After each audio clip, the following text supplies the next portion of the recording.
কষ্টসাধ্যভাবে দেশ স্বাধীন করেছি এবং কি আমরা সেই পরিশ্রমের মাধ্যমে মনে করতেছি। আচ্ছা, এক মিনিট আমি তোমার সাথে একটু কথা বলতে চাইতেছি। আচ্ছা, তোমরা তো দেশটাকে স্বাধীন করলা, দেশটা স্বাধীন করছো। আমি মনে করি দেশটাকে স্বাধীন করলেই কি আসলে শেষ না, দেশটাকে পরিচালনা করা আরো দরকার? কিরকম দরকার? আমাদের স্বাধীনতা অর্জন করার থেকে আমাদের স্বাধীনতা রক্ষা করা খুবই কঠিন হয়ে দাঁড়াইছে। কষ্টকর। এমনকি আমাদের ছাত্র জনতা যারা আছে, আমরা সমাজ সেবক যারা আছি, আমরা আম জনতা এবং যারা ছাত্র জনতা, সবাই একসাথে আমাদের উচিত যেন আমরা এই যে আমরা যে কষ্টকর সাধ্যভাবে দেশ স্বাধীন করেছি এবং কি আমরা সেই পরিশ্রমের মাধ্যমে আমাদের প্রত্যেকটা শহরকে প্রত্যেকটা জায়গায় যেন আমাদের পরিবেশ সুন্দর থাকে, এমনকি শৃঙ্খলা ভিত্তিক থাকে, আমরা সেই দিকে চেষ্টা করতেছি।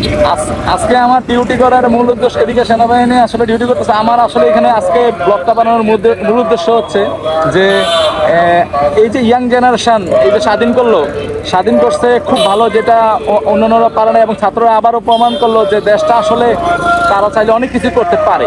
তো এই যে হাত দিয়ে ম্যানুয়ালি যে এই যে করতেছে, এই যে এই করতেছে, ওই করতেছে, এইখানে যান ওইখানে যান, এইটা আসলে কতটুকু 2024 সালে এসে একটা আমরা তথ্য প্রযুক্তি এতটা বিশ্ব আগে গেছে, তারপরও আমরা এই যে এই করতেছি আর ওই করতেছে জানাতে বাম হাত দিয়ে, এই বিষয়ের উপরে কতটুকু তোমরা প্রাধান্য দিচ্ছ? এবং এই যে আমাদের কি বিশ্বের মতো এই যে অ্যাপ সিস্টেম চালু করা উচিত না, যে মেসেজ দিলাম আমার সিম যেটা কাছে আছে সেটা আমার কাছে চলে আসলো, আমি সেটা ব্যবহার করলাম, আর এখানে একটা আমি অনলাইন সিস্টেম চালু করে দিলাম, আমার যেই লিফট ইয়াটা আছে, যে নাম্বার প্লেটটা আছে, সে যদি আইন শৃঙ্খলা মানে ব্যাহত ঘটায়, মানে ব্যাঘাত ঘটায়, তাহলে তার বাসাতে মেসেজ চলে যাবে যে তার এই যে কত টাকা ফাইন আসলো।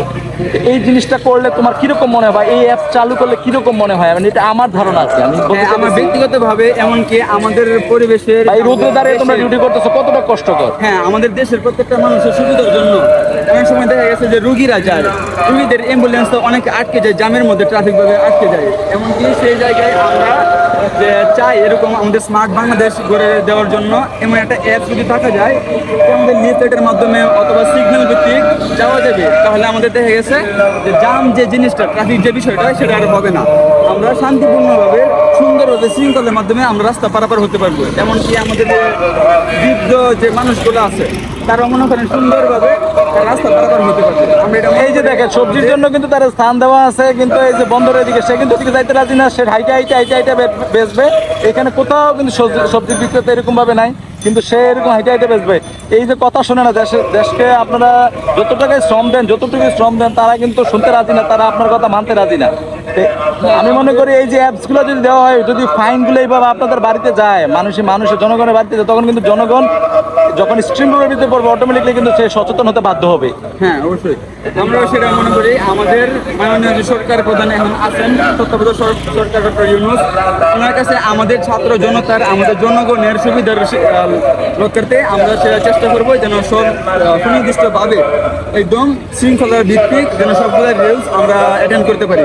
এখন আমাদের যেখানে আইন শৃঙ্খলা বাহিনী থাকার কথা, তারা দুর্নীতিমূলক কাজের কারণে, ভুলভাল কাজের মাধ্যমে তারা এরকম করতে পারে না। সেই ক্ষেত্রে আমরা ছাত্র জনতারা একসাথে হয়ে আমরা আপাতত আইন শৃঙ্খলার কাজে আমরা নিয়োজিত আছি এবং শৃঙ্খলার সাথে বজায় রাখার জন্য আমরা চেষ্টা করতেছি। আর যারা আমাদের ওই যে যারা আমাদের বাংলাদেশ প্রধান হিসাবে আছে, বা বর্তমানে যে নিয়োগ দেওয়া হয়েছে ডক্টর ইউনূস, ওনাকে যে জনবন্ধু ডক্টর ইউনূস ওনাকে যে নিয়োগ দেওয়া হয়েছে তত্ত্বাবধায়ক সরকার হিসাবে, আসলে তারা হচ্ছে মানে ওল্ড প্রজন্মের একটা মানুষ।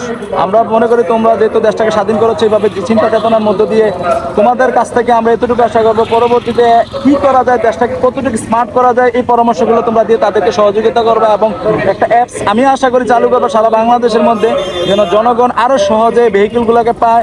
এবং আমি একটা দেখতে পেয়েছি যে বাজারে যে দ্রব্যমূল্য, এটার একটা লিস্ট করে দিয়েছ, ভেরি গুড, তোমাদেরকে সাধুবাদ জানাই। এবং তোমাদের এই যে প্রজন্মের যে উদ্যোগগুলোকে আমি সর্বদাই স্যালুট জানাই, এবং তোমাদের প্রজন্ম তোমাদের ধরে রেখেছ, এবং এই রৌদ্রের ভিতরে থাকো, আমি সেটা চাই না। মানুষ এত ডিজিটালাইজড হওয়ার পর রৌদ্রের ভিতরে এই ডানাত বামাত করবে, এটা আসলে এই জমানায় আসে এটা মানা যায় না। হ্যাঁ, ঠিক আছে। এই যে জিঙ্গালালা যুগে ছিল, কিন্তু জিঙ্গালালার সিঙ্গল ছিল, এখানে স্মার্ট যুগ, নিয়মতান্ত্রিকভাবে সবকিছু স্মার্টের ভিতরে। তোমার এটাকে কতটুকু বেগবান করা যায়?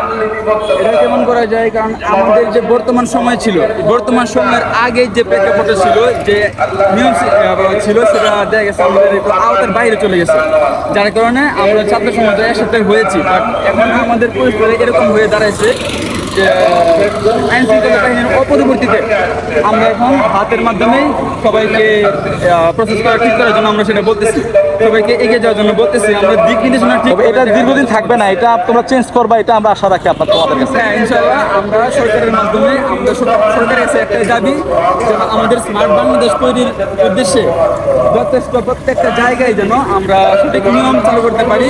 আমাদের ছাত্র জনতা, আমাদের জনতা যারা যারা আছে সবার মাধ্যমে যেন আমরা সঠিক পদক্ষেপ নিতে পারি। এমনকি সরকারের কাছে এটা আমাদের সবারই একটা আবেদন থাকবে যেন আমরা আমাদের সবার সাধারণ মানুষের উন্নয়নের উদ্দেশ্যে, শান্তি রক্ষার উদ্দেশ্যে যেন আমাদের প্রত্যেকটা সিস্টেম সুগঠনভাবে সুন্দরভাবে দিতে পারি। আচ্ছা, আরেকটা জিনিস তোমার কাছ থেকে একটু জানতে চাই, এটা হচ্ছে আমাদের যে বাংলাদেশ পুলিশ বাহিনী, সবাই বলতেছে পুলিশ খারাপ পুলিশ খারাপ। আসলে প্রত্যেকটা ডিপার্টমেন্টে কিন্তু ভালো খারাপ আছে। তোমার শরীরে কিছু জায়গা আছে, এই জায়গায় তোমার একটু অ্যালার্জি আছে বা সমস্যা আছে, তা আমরা কি করি এটা সংশোধনের চেষ্টা করি। একটা ব্যক্তির দায়ভার কিন্তু পুরো ডিপার্টমেন্ট কোনোদিন নেয় না। এখন আসলে অনেক আমাদের যারা আছে তৃণমূল পর্যায়ে থেকে আসে, 9300 টাকা বেসিকে যে আসে সে অবশ্যই বড় লোকের সন্তান আসে না। তো সে আসলে বাধ্য হয়ে অনেক কাজে অফিসারদের কথা শুনে তারা আসলে বিভিন্ন জায়গায় যেতে হয়, বাধ্য হয়ে একরকম চাকরি বাঁচানোর আশায়। তো তুমি আসলে পুলিশ ডিপার্টমেন্টের আসলে সবাই খারাপ, ছাত্ররা বা বিভিন্ন জনগণ বলতেছে বা অনেকেই বলতেছে, সবাই যদি নাও বলে থাকে, তো এই তোমার মতবাদ কি সব পুলিশ কি খারাপ আসলে? না না, আমি আইন শৃঙ্খলা বাহিনী, এরা তো তোমার আমার আত্মীয় স্বজন থেকেই আসছে, এরা তো বাহির থেকে আসে নাই, এরা তো তোমার আমার দেশেরই মানুষ। হ্যাঁ, অনেকেই অনেক শ্রেণী থেকে আসছে, কিন্তু আমি আইন শৃঙ্খলা বাহিনীকে কোনোভাবেই খারাপ বলবো না। কারণ আইন শৃঙ্খলা বাহিনী হচ্ছে আমাদের শান্তি রক্ষা একটা বাহিনী, আমাদের প্রত্যেকটা জায়গায় শান্তি রক্ষা করবে। তারা আমাদের পাশে দাঁড়াবে, মানুষের পাশে দাঁড়াবে, সাধারণ জনগণের পাশে দাঁড়াবে। তাদের এখন তারা বিভিন্ন শ্রেণী হইতে পারে। এখন আমাদের মানুষের যে ভিতরের যে বিষয়টা চিন্তা ভাবনা, আমাদের চিন্তা ভাবনা পরিবর্তন করতে হবে। আমাদের উদ্দেশ্য থাকতে হবে এটাই যে আমাদের আইন শৃঙ্খলা বাহিনী যারা আছেন প্রত্যেকেরই উদ্দেশ্য থাকতে হবে এটাই যে আমরা আইন শৃঙ্খলা বাহিনী হিসেবে এখানে আছি, সাধারণ মানুষের শান্তিপূর্ণভাবে যেভাবে চলাচল করা যায় সেভাবে আমরা খেয়াল রাখবো। আমার মনে হয় প্রত্যেকটা আইন শৃঙ্খলা বাহিনীকে সেদিকে উদ্দেশ্য রাখা উচিত। যারা খারাপ তো খারাপ, যারা ভালো তাদেরকে সেইভাবেই সুযোগ দেওয়া উচিত। এবং এই যে যারা স্বরাষ্ট্রমন্ত্রীর আওতায় থাকলেই কিন্তু আবার পলিটিক্সের ভিতরে সংযুক্ত হয়ে যাবে কিন্তু পুলিশ। যদি রাষ্ট্রপতির আওতায় নেওয়া যায় তাহলে কিন্তু পুলিশ তাদেরকে স্বাধীনভাবে কাজ করতে দিলে কিন্তু সে ফ্রিডম কাজ করবে। আর যারা অসৎ তাদের উপরে অ্যাকশন নেওয়া উচিত, যে অসৎ কাজ করলে তার উপরে অ্যাকশনভাবে কঠিনভাবে নেওয়া হবে, পরবর্তী অন্যরা আরও খারাপ কাজ থেকে বিরত থাকবে। হ্যাঁ, আমাদের সেই ক্ষেত্রে আমাদের সরকারের যে আছেন উনি এদিকে একটু কঠোরভাবে খেয়াল রাখলে আমার মনে হয় ভালো হয়। কারণ অনেকে তো অনেক রকম, অনেকে একটু বাজে কাজ করবে, একটু নেগেটিভ কাজ করবে, স্বাভাবিক। সেই নেগেটিভ কাজকে যেন উপকৃত করে যেতে পারি, আমাদের সরকার যেন সেদিকে একটু লক্ষ্য রাখে, কঠোর আইন প্রণয়ন করে সেদিকে আমাদের লক্ষ্য রাখলে একটু আচ্ছা, থ্যাংক ইউ তোমাকে, তোমার মূল্যবান বক্তব্য দিয়ে তুমি সহযোগিতা করেছো। আসলে তোমার কথাগুলো আমাদের খুব ভালো লাগছে।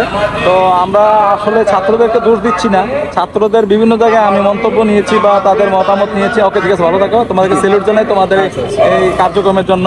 তো আসলে তারা কিন্তু খারাপ চায় না, আসলে যারা লুটপাট করে তারা কিন্তু ভিন্ন প্রকৃতির এবং অন্য একটা শ্রেণীর মানুষ, যারা আসলে আমরা তাদেরকে আসলে আমরা চাই না, যারা এই যে উচ্ছৃঙ্খলতা সৃষ্টি করে বা বিশৃঙ্খলতা সৃষ্টি করে দেশের